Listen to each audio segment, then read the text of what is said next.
பொருளாதார முன்னேற்றம் இருக்கும்.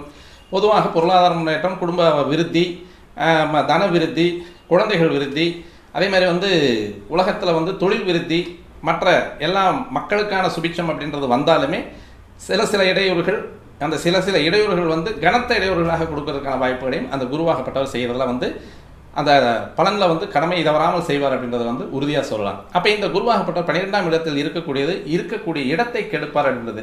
இப்போ இந்த நேரத்தில் எது பாசிபிலிட்டி அப்படின்னு பார்த்தோம்னா, வெளிநாடுகளுக்கு செல்லக்கூடியவர்களுக்கு மிக மிக அற்புதமான ஒரு காலம். மிதுனராசினியர்கள் ஏதாவது படிப்புக்காகவோ வேலைக்காகவோ நிறைய ஐடி செக்டரில் பொதுவாக கணிதம் சார்ந்த படிப்பு, கணிதம் சார்ந்த துறை, அதே மாதிரி அச்சுக்கோர்வை, பேப்பரு,